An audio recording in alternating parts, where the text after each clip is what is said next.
Morning Edition newsletter and download the FingerLakes1.com app for Android and iOS.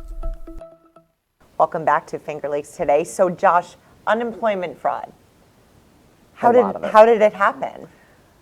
That's the thing. So the Department of Labor isn't really cooperating, or hasn't really cooperated with the Comptroller's auditors. So they were doing a lot of sort of prognosticating, if you will. They were doing a lot of assuming about how this happened. Now, we do know that because of how outdated the unemployment system was going into the pandemic, that was the cause of a lot of the issues. But for roughly $11 billion to have been fraudulently obtained through the unemployment system just during the pandemic, imagine that.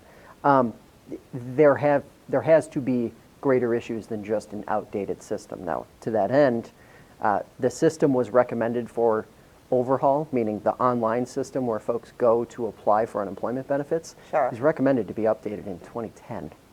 2010, that was a long time ago. That was a long time ago. So here we are in 2022, and the caveat to this, and I guess the follow-up question that a lot of folks are going to be asking or looking into now is small businesses, and businesses of all size really, who are shouldering the brunt of these payments, or how the state is going to go about recouping this money.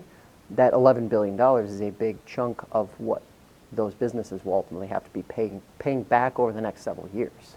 It's a lot to think about. Lot of money. It's a lot of money. It is. Moving along to Newark Mayor John Taylor. He won officially. So now that we know that that's official, what does it mean?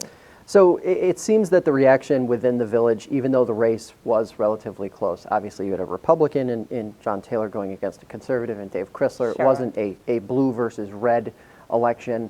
It was more of what do we want the future of the village to be? And the answer clearly from voters was that they want more of the same. They want more of what they have seen over the last 10 or so years, which is, one, a lot of state money coming in, a lot of grant wins, DRI, a lot of work along South Main Street and downtown in general. Now the attention will turn to North Main Street, more work along the canal. John Taylor has made it clear that those are his priorities moving forward. Now, moving along to the state's gas tax, should the state's gas tax holiday be expended? What do you think about it? So that's a great question, right? So you've got the gas tax holiday, which runs through the end of the year. It started in June. And it's saving consumers, we'll call it an average of 15 to 17 cents per gallon. A lot of lawmakers now are saying that either that isn't enough or it needs to be extended significantly. Some are even calling for permanent legislation that basically creates a system whereby if the price of a gallon of gas exceeds a certain threshold, $2.25, then a savings of 5 cents would begin, and it would sort of accelerate upwards. If you're in, north of like $3, you'd be saving 33 cents per gallon. Sure. But at the end of the day, what everybody has to remember is no matter what the state decides to do or what lawmakers decide to do, this comes at a pretty big expense to New York State. Yeah. $600 million is approximately what has been lost through this non-collection.